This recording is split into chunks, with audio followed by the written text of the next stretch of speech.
आपको क्या लगता है to establish a harmony in society and peace war is necessary?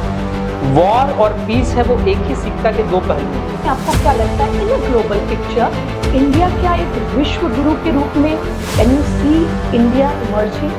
India का जो सभ्यता और संस्कृति वो सबसे पुराना है, is the oldest culture and civilisation on this planet. Very rich.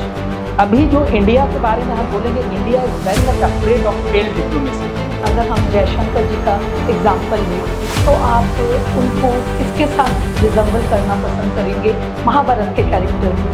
Mahabharat में एक फिलॉसफी थी भगवान कृष्ण की और एक फिलॉसफी थी उनके बड़े भाई भगवान बलराम। तो कहीं ना कहीं इंडिया का जो नॉन अलाइनमेंट का जो फिलॉसफी है, जो स्टार्ट तो हुआ था दूसरे रीजन से, लेकिन आज वो कहीं ना कहीं भगवान कृष्ण का रोल नाम लेकर के भगवान Balram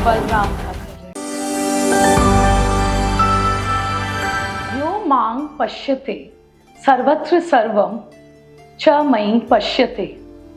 Lord says that if you see me in everything and everywhere, then I am never lost, and those people who see me in their deeds are never lost for me. This is one ideology of Gita and Shloka that I really connect since my childhood. Welcome to our New Delhi dialogue. Namaskar sir.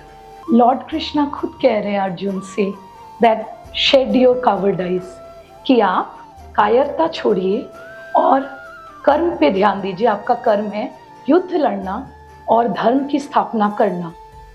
यानी कि कहीं ना कहीं गीता में इस चीज़ का हमें प्रसंग मिल रहा है कि लड़ाई लड़ना पीस के लिए या ह्यूमैनिटी के लिए ज़रूरी है, मतलब ह्यूमन एग्जिस्टेंस के लिए वॉर इज़ नेसेसरी.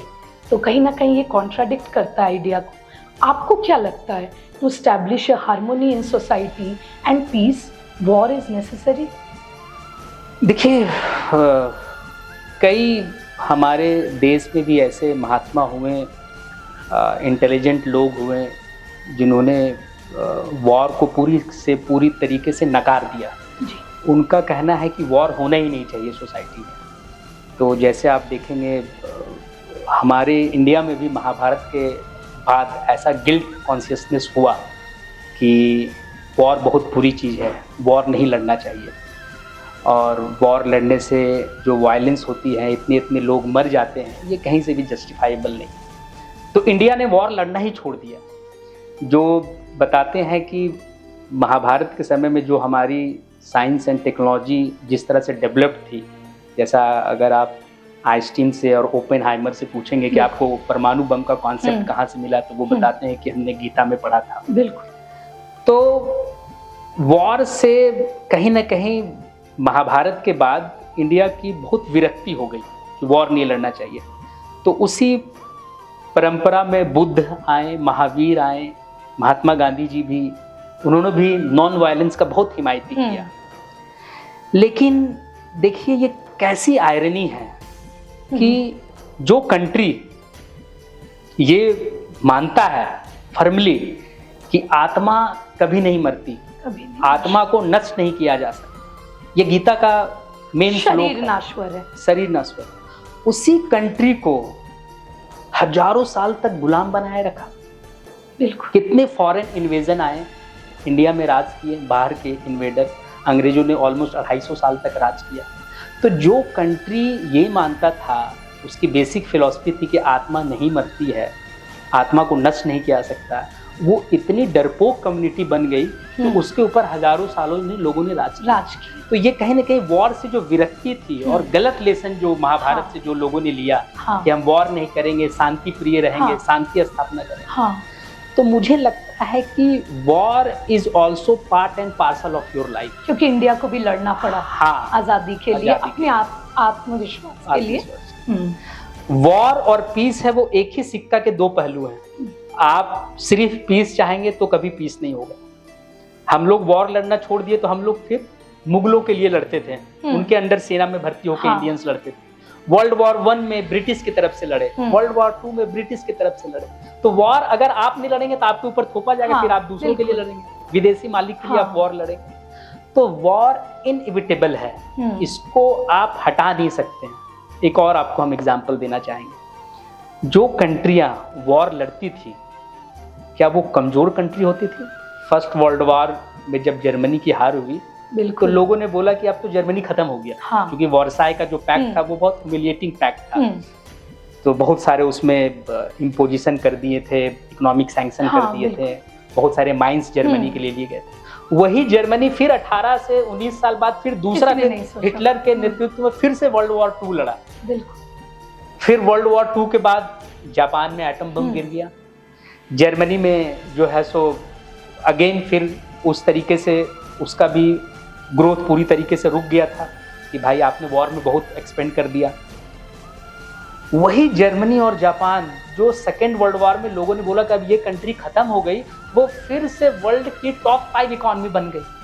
आप देखिए जर्मनी और जापान की इकोनॉमी, अभी इंडिया ने ब्रिटेन का इकोनॉमी को ओवरटेक किया है, लेकिन जापान की इकोनॉमी आज भी बहुत अच्छी है। जर्मनी फ्यूचर को आप प्रेडिक्ट नहीं कर सकते। तो वॉर जिसमें आपका जो एनर्जी होता है, भले वो नेगेटिव एनर्जी है, लेकिन वो भी एक एनर्जी है जो यूटिलाइज होता है, वो कहीं ना कहीं वही एनर्जी फिर पॉजिटिव में यूटिलाइज होता है। कहीं ना कहीं जो आपने जिस आइडिया की बात की कि शरीर नाश्वर है और सोल कभी नहीं मरता, तो कहीं ना कहीं अगर हम अपने आत्मसम्मान के लिए ना लड़े तो लोग ये कहेंगे कि हमारा सोल ही मर चुका है। तो इसलिए कहीं ना कहीं इंडिया को भी लड़ना पड़ा आजादी के लिए, अपने आत्मसम्मान की रक्षा के लिए। एकदम बिल्कुल।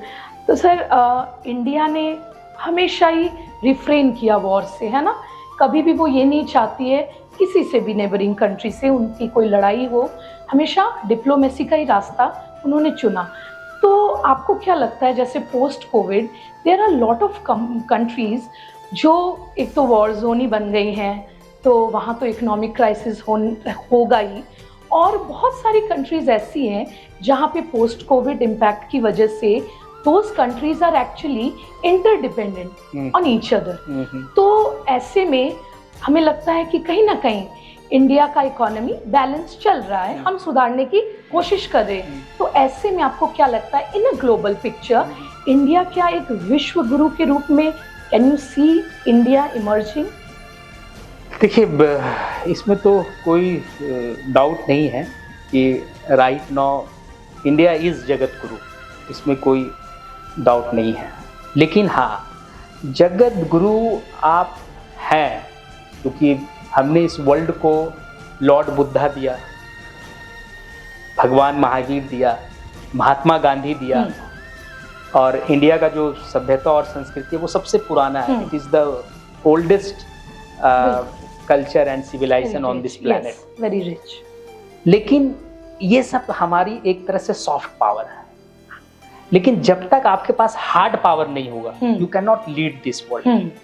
आज अगर देखेंगे तो किसके पास है, जिसके पास सॉफ्ट पावर भी है, हार्ड पावर, तो वो है यूनाइटेड स्टेट ऑफ अमेरिका। बिल्कुल, जो वर्ल्ड की सबसे बड़ी इकोनॉमी भी है और उनके पास सबसे बड़ी ओवर पावर कर रही है, मिलिट्री भी है और सबको ओवर पावर कर रही है जी। तो इंडिया, इसमें कोई डाउट नहीं है कि we are having the second largest standing army on this planet if include our paramilitary forces, है ना? और हम लोग बहुत जल्दी विश्व की तीसरी अर्थव्यवस्था भी होंगे और हमारा we are having the fastest growing economy on this planet also. हमारा जो जीडीपी है वो बहुत सारे कंट्री से बहुत आगे है, बहुत ऊपर है। और जिस तरह का ग्रोथ रेट हम लोग मेंटेन कर रहे हैं, अगर ये डबल डिजिट कभी छू गया तो बहुत जल्दी हम लोग ग्रो करेंगे। तो अब दिक्कत ये है कि इंडिया के पास अब हम लोग हार्ड पावर की तरफ बढ़ तो रहे हैं, लेकिन हमारा जो फॉरेन पॉलिसी है इसको थोड़ा और अग्रेसिव होने का जरूरत है। ये जैसा कि लॉर्ड कृष्णा महाभारत के समय कौरवों के पास प्रस्ताव लेके गए कि भाई 5 गांव आप दे दो, हम महाभारत युद्ध नहीं होने देंगे। तो Lord Krishna was not afraid of failed diplomacy. Failed diplomacy क्या है कि वो भगवान है, विष्णु के पूर्ण अवतार है, वो जाते हैं प्रस्ताव लेके और वो प्रस्ताव फेल हो जाता है और इतने शक्तिशाली व्यक्ति उनको बंदी बनाया जाता है जी। और भगवान के साथ ऐसा हो रहा है जी। अभी जो इंडिया के बारे में हम बोलेंगे, India is very much afraid of failed diplomacy. जैसे रसिया यूक्रेन में इंडिया एक डिप्लोमेट्स का रोल प्ले कर सकता है, एक डिप्लोमेसी, एक ब्रिज का रोल प्ले कर सकता है रसिया और यूक्रेन के बीच में, क्योंकि रसिया से हमारा संबंध बहुत अच्छा है और यूएस से भी अच्छा है। तो रसिया और यूएस को एक टेबल में बिठा के इंडिया कन्विंस कर सकता है कि इस वॉर को कैसे रोका जाए। लेकिन इंडिया का जो पोटेंशियल है उस हिसाब से हम लोग डिप्लोमेसी नहीं कर पा रहे हैं, वो क्लैरिटी फॉरेन पॉलिसी में नहीं आ पा रही है, चाहे वो रसिया यूक्रेन वॉर में हो, चाहे कोई भी इंटरनेशनल क्राइसिस हो, वहाँ इंडिया एक बहुत बड़ा रोल प्ले कर सकता है। तो कहीं ना कहीं ये जो नॉन अलाइनमेंट का जो कॉन्सेप्ट जो पंडित नेहरू जी ने दिया था, जी उसको बहुत मिसअंडरस्टूड किया गया आज के डेट में। नॉन अलाइनमेंट के मतलब में ठीक है आप न्यूट्रल रहिए, but you should be active neutralism, you should follow active neutralism, कि आप तटस्थ रहिए, लेकिन जहाँ इंटरनेशनल क्राइसिस है, जहाँ आपकी जरूरत है, वहाँ आपको अपना रोल जरूर प्ले करना चाहिए, अपने रोल को गिव अप नहीं, अपने रोल को गिव अप नहीं करना। वो कॉन्फिडेंस अभी इंडिया को लाना बाकी है। तो आपने बहुत अच्छा एक पॉइंट उठाया, फॉरेन पॉलिसीज।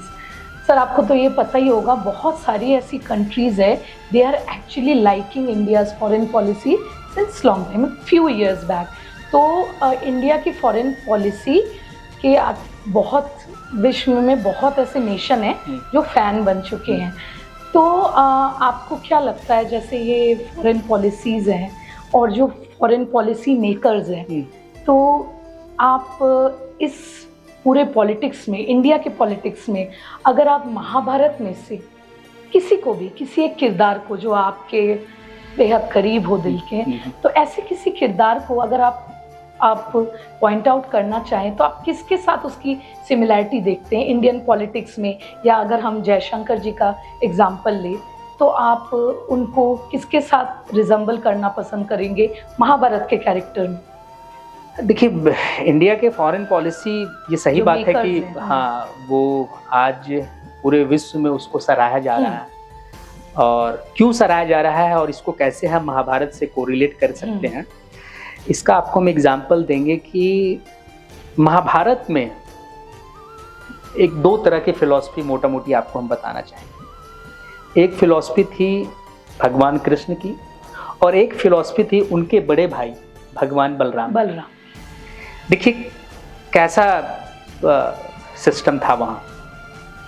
एक तरफ भगवान कृष्ण बोल रहे हैं कि ये धर्म और अधर्म के बीच की लड़ाई है, we can not be neutral, हमें धर्म के ओर से लड़ना चाहिए और उसका साथ देना चाहिए और धर्म विजय होना चाहिए। तो भगवान कृष्ण ने चूज किया कि पांडवों की तरफ से हम लड़ेंगे, और बलराम बोल रहे थे यू शुड नॉट इंटरफेयर, क्योंकि इनका ये फैमिली अफेयर है, आपस का मामला है। दूसरी तरफ उनके बड़े भाई भगवान बलराम, उनका कहना है कि this is basically a family dispute between two cousin brothers, you should not intervene, why should you interfere in their war, तुमको भी न्यूट्रल रहना चाहिए।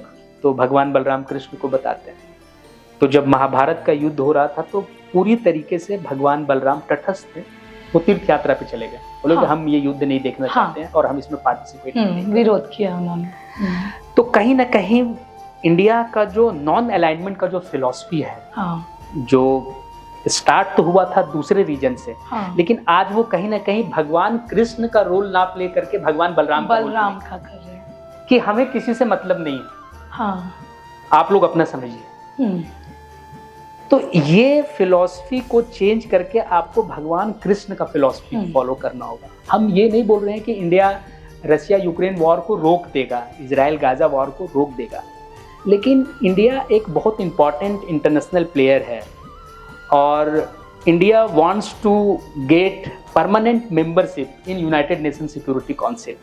और जब आपको परमानेंट मेंबर यूएनएससी में मिलता है तो बहुत सारे ऐसे इंटरनेशनल क्राइसिस रहेंगे जो आपको वीकली बेसिस पे, मंथली बेसिस पे रिजॉल्व करने होंगे, उस पर आपको अपना स्टैंड लेना पड़ेगा। तो उसकी रिस्पॉन्सिबिलिटी और रोल बढ़ जाती है। तो रोल बढ़ जाती है। तो आज अगर आप एक्टिवली पार्टिसिपेट नहीं करेंगे, जैसे भगवान कृष्ण करते थे डिप्लोमेट के रूप में, आज अगर एक्टिवली पार्टिसिपेट नहीं करेंगे तो फिर आपको वर्ल्ड कैसे दिखेगा कि आप परमानेंट मेंबरशिप में आप क्या करेंगे यूएनएससी। और दूसरे डेवलपिंग और अंडर डेवलप्ड कंट्रीज के लिए भी एक अच्छा उदाहरण नहीं। तो आप अगर एक्टिवली पार्टिसिपेट करेंगे, डिप्लोमेसी करेंगे, तो जो वर्ल्ड के जो दूसरे लीडर्स हैं वो भी मानेंगे कि if India gets permanent membership in United Nation Security Council, then India will make difference. And thank you so much, guys, for supporting our channel. For more such episodes, please follow, like, and subscribe our channel, New Delhi Dialogue. Namaskar.